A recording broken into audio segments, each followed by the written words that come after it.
Welcome to the Governance Discuss, your front row seat to bold conversations on governance, politics, leadership, civic engagement, and public policy across Africa. I'm your host, Veronica Pana Igube, and on today's episode, we're speaking directly to the heart of Nigeria's future, its young people. In a time when political apathy is growing and misinformation is everywhere, civic engagement and education has never been more important. Joining us is the brilliant Victoria Oladipo, a policy professional and civic educator who is passionate about empowering young Nigerians with the knowledge and tools to engage meaningfully in governance. She's the founder of Learn Politics and currently serves as the Policy Programs Officer at the Faith Institute, where she leads policy dialogue and strategic advocacy efforts. Victoria, it's a pleasure to have you on the Governance Discuss. Welcome. Thank you very much for having me, Veronica. I want us to start at the beginning. So for me, it's like trying to get why governance matters. So governance and politics, civic education, why does it matter and why should young people get involved? Because most times you hear a lot of young people saying, I really don't care about politics. It's not something I want to do. But why do you think it's at its core, especially for young people to get involved? I genuinely think that governance and politics affect every area of our lives, and every young person is also affected by the choices that are being made by governance and politics decisions. So everybody has to be involved. I mean, it's true that everybody has to be involved because one decision of government can affect you, even if you just like are focused in your business space as well. You studied political science as well and have earned multiple leadership credentials, and you formed Learn Politics. What inspired you to pursue this path, and what was the moment that you realized that young Nigerians need to learn about politics? I think it was the 2024 elections. I had initially just thought that everybody had the kind of knowledge that I had. That's barring my degrees in political science also. And I found out that there's a wave of misinformation according to what a lot of people know. I started creating content on politics earlier in January 2023, and I started saying that, oh, there's a gap that needs to be filled. And so I started learning politics in September of 2023 because I thought of, oh, there should be a new way for this gap to be filled. There are people that need to learn this thing. There are a lot of young people that will learn this thing, and this will also drive their information for voting better leaders. And that's why I started Learn Politics. Interesting. So like what would you say is like a success story for you after you started Learn Politics? I read about your organization and I've read about the amazing work that you're doing as well. And one thing that keyed my interest was you have a course on learning about Nigerian history. What influenced that course coming out and what has been like the success stories? Have you seen more people engage, more impact as well since you started? Thank you very much. So the Nigerian history course was not our first course. Our first course was the Introduction to Politics course. Um, what will be our success story will be the number of people that are actually now more engaged, that are more educated. I'll start from there, before we drive to engagement, right? Because the gap between proper youth political participation and apathy is actually political education. And so we think that political education is a drive for to get more youth to be involved. We've closed the gap in creating content across our social media. For example, during the Lagos state local government elections, there were a lot of people that didn't know, oh, how would they get to their polling units based on what they have on their voters card and all of that. And our content raised awareness on that. We had our introduction to politics course last year that has graduated about 32 students, And from there, a lot of people have changed the way they converse and engage political discussions, which is also one of our goals have changed. We can also measure that with how we see some of our participants engage on social media. One for our Nigerian history course, it was just a thing of, oh, let us know what has happened before so we know where we are going to going forward. And I think that doing that helped a lot. Till date, there are still a lot of conversations that still come up from that history class within our community, where a lot of people get to learn, where a lot of people get to know, and all of those things, right? And we thought that it is important for us to learn what was coming, what had happened before. Let's see where we are now, and let's see what the future holds for Nigeria, and how can young people engage in the kind of future we have for Nigeria. Before democracy in 1999, what had happened before then? So in 6 years of democracy, what is currently happening? What are the kind of constitutions we've had? What has informed our current state of governance in Nigeria?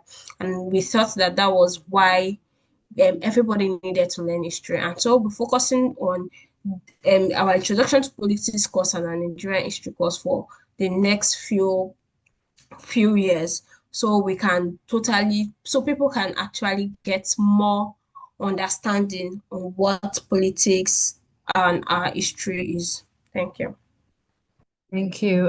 I mean, it's interesting to know that your first course was actually Introduction to Politics, and you have more courses that are, having an impact on Nigeria as well. So for me, as a young person trying to get into politics, where do you think it's or trying to learn about it? Because if I come as a young person, like some people don't know where to start. What is your advice for like the best place to start? Now, your question now generally asks is, do you want to get into politics or do you want to know politics? So there are two things and there are two different things, right? If you ask me where do you want to start to get into politics, I'll tell you join a political party. If you ask me where do you want to start to know about politics, I'll tell you take Nigerian politics, introduction to politics course. And so those are two different things entirely. And why do I say that? Because on the knowledge level is not the same thing as participation level. So on our own theory of change is that from knowledge drives into participation, right? And so at the end of the day, we get to ask how many people, oh, do you want to run in the future? Or are you looking at just knowing? Because knowing is very important. And a large percentage of people knowing is also going to help drive accountability because not everybody will also get a seat in power, right? We'll have a few people representing us in power. So the major thing is knowing so that you can be able to hold leaders accountable, know hold demand transparency from government, and you cannot do that without knowing, right? Yeah, That, oh, this is what these people are supposed to do. This is what this person is supposed to do. And so you start from there. People have to know, right? And of course, people have to also participate fully, like run for positions. If that's the question you're asking me, I would say join a political party. I mean, it's interesting that you're able to break that down because sometimes, a lot of times, we get confused. Like when someone asks us, like, where do you start in, the process? And it's interesting to know that there are two divides. Are you joining to know what politics is about, or are you joining to run? And thank you for making that distinction as well. And if someone wants to take the introduction to politics, how can they do that as well? So currently, because we are just looking to launch our learning management system, we're looking at opening up a new cohort before the end of the year so that people can take the course and possibly by October we'll have a new cohort opened. And hopefully in the long run with more resources, we're able to open it up to the general public to be able to take at their own will. Interesting. Looking forward to that. So, if a young person wants to kind of like get the education and they go into the learn politics, but they also want to contribute a step further, like join? Is there a way that they can join your organization as well? So because we are majorly volunteer-led, except we have open roles, there are no current ways. But we are looking at building an online community where we can bring people together to have online conversations around concerning politics, governance, and everything that affects us in Nigeria as youth. So we are also looking at starting a community. But for now, there is no way to join. Like, in fact, in terms of membership and all of that. We also have a high level civic donor club that we've started that we've called the Civic Anchor Theme, and we are using it to build a community now, also build a community that will contribute and contribute not just time, money, resources into civic education in Nigeria. Interesting. So a lot of Gen Z and millennials often say politics is not for me. Why do you think there's this growing apathy and detachment among young people from politics? And how do you think we can turn that around? The answer is civic distrust. We've had bad leaders over the past years that we've known what leadership is like in Nigeria. And a lot of people do not trust the government enough for them to believe that the things that they do contribute into making a better system, right? And if the citizens do not trust the government enough, how do you get them to engage? The other thing is, and that's why it is a two-way street. In the first way is we have bad leaders, so people will not engage. The second one is people have to engage for us to have good leaders, right? So and that's how you look at it like in a sort of Venn diagram and you try to understand that it's two ways. Our leaders are very bad now. And how do we get good leaders to get into that place? The other thing is not even us getting good leaders there, it's also us demanding from these bad leaders in quotes what we deserve. How will I say it? Say, for example, how much do people engage with local government officials? With the new with the signing for local government autonomy, how many citizens know they can track the board their allocations for their local governments? They can write to their local government officials, demand for them to pack waste if there's waste in several places. They can write to any ministry, department, or agency in any state or in any at the federal level and demand for what they need. Like it is compulsory that they reply there. It is compulsory that these institutions actually reply citizens, and it was signed into act in 2015, I think. But that's one of the ways we think about it. That how many people know about those things to demand accountability from even the people who call bad. Because even if we say we are going to get good leaders into power, we also need to demand accountability from them.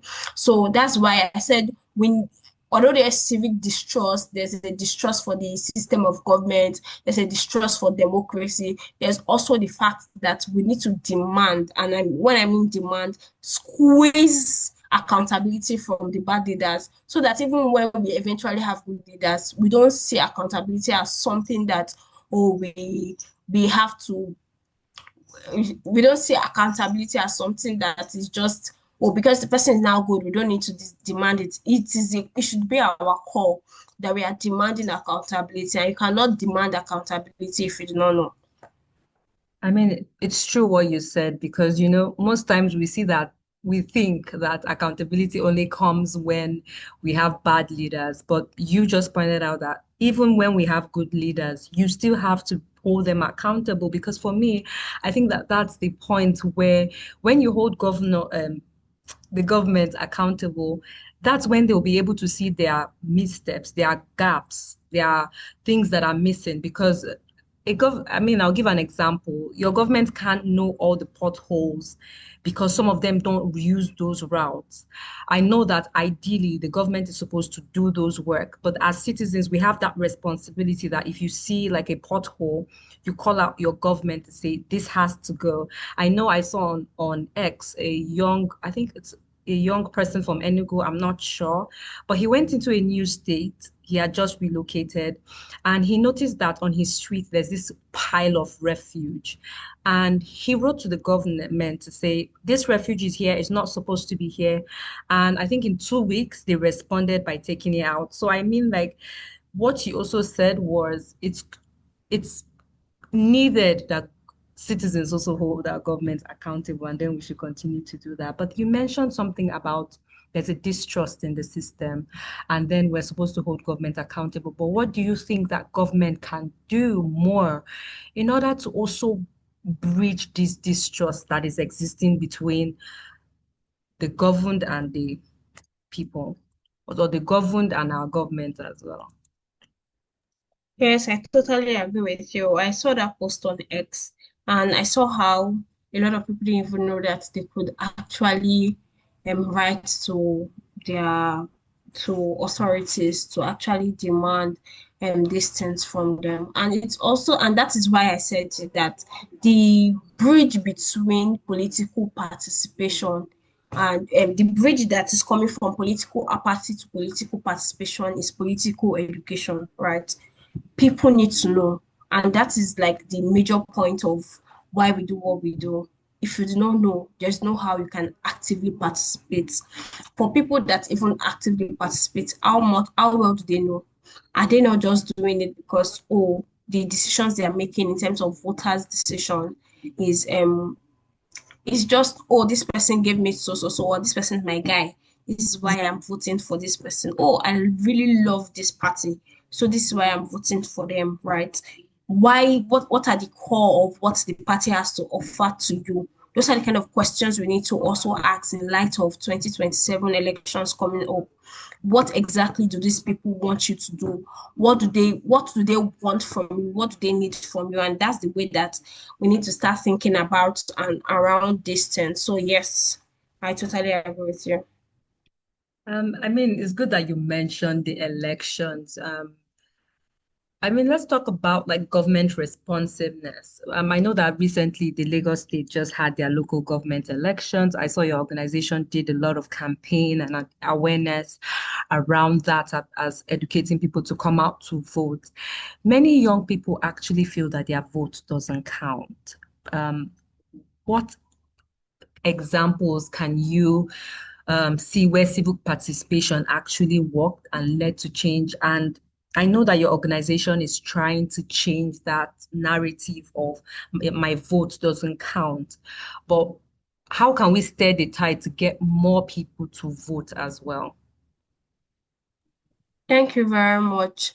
Um, like I've said, the answer to this is actually civic distrust.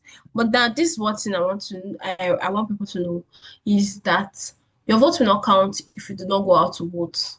So if you have the if you and another thing again I would like people to know is that the more people stay back from voting, the more it's easier for electoral malpractices to be carried out, right? And why do I say that? Because if you stay back, there's a large gap of number that needs to be filled, right? And because there's that large gap of number, they can fill it up by themselves and increase. And I'll tell you why. Because it's also because when we think about elections, we think about electoral malpractices. But the more we are apathetic to elections, the more it is for electoral malpractices to increase.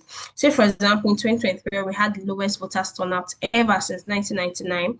And people debate the numbers and say, oh, there were a lot of killings during the 2023 election, injuries, fights, and all of that, and electoral discrepancies, which I absolutely acknowledge. At the same time, I believe that if there are more people, right, if there are more people that show up to vote, there need there might not be those kind of things because of course there's a large number of people that show up to vote. There's also the part of INEC, right? Now, say for example, my polling unit in 2023, there were lists and numbers of people that died, right? And they were still in that. Sorry, just give me a few seconds. That's fine. Okay. Okay. So I was saying that my polling unit, we had about 232, if I can remember very clearly, but a lot of people on the list had died, right? And so when we are also calculating those kind of statistics, you say that maybe 50 people did not show up at the polling unit, but those 50 people are even dead people. So they've not been able to clear out their records to say, oh, does this person still exist? There's also that issue with INEC. There's also the issue that INEC do not train their officials well enough for them to do the right thing. Maybe they are not paid well enough, and then they have to collect payments from parties and all of that. There's also the issue of people staying to defend their votes, right? So again, why civic distrust is the most important challenge in political apathy is also the fact that if people do not trust that their votes will count, they will not come out. It's also the fact that people have to come out for their votes to count. So you cannot say your votes will not count if you do not vote.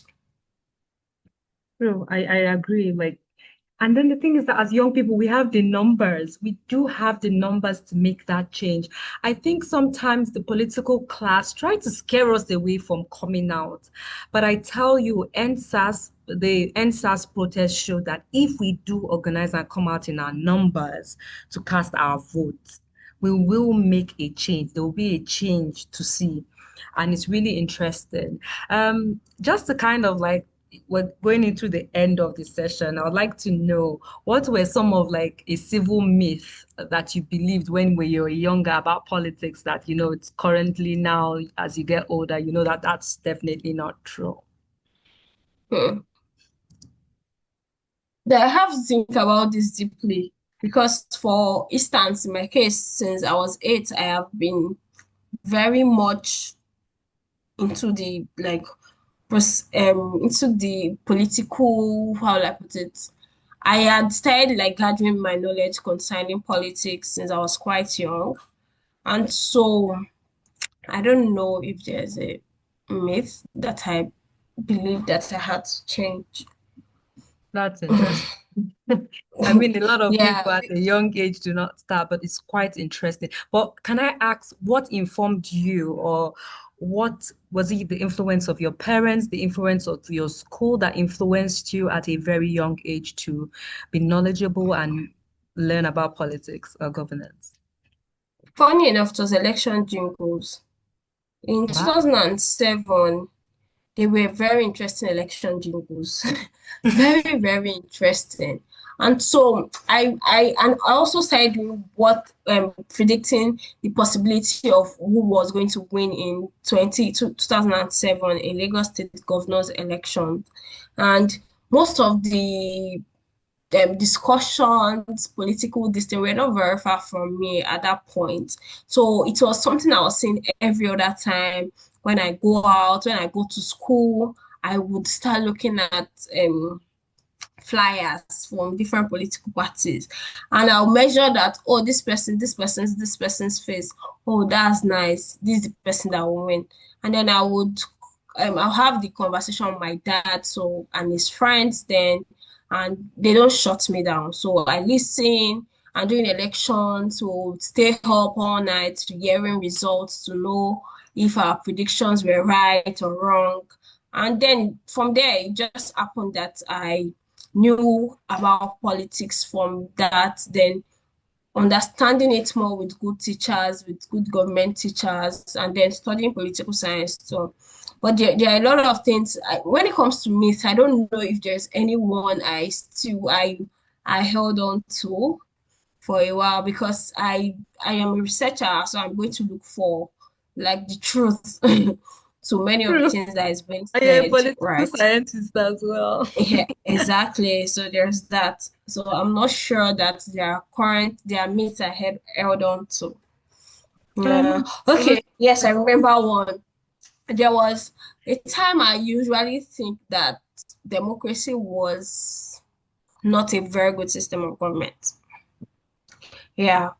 Well, I don't think it's a myth, but I just usually believe it. And I usually think that, oh, we need a very strong military ruler in Nigeria. But I never, right now, I can never say that. I cannot say that I anymore. totally agree with you because Yeah, I cannot say the that. things we enjoy with democracy is free speech, um, having the legislator make our laws, having the three arms of government, judiciary, legislature, and executive, and having that checks and balances system and ensuring that no one is above the law are just some of the pillars of democracy that it's beautiful for us to enjoy. And even the elections itself, holding and us being able to cast our votes are the beauty of elections. Coming to the end of our episode today, I would like to ask you one final question.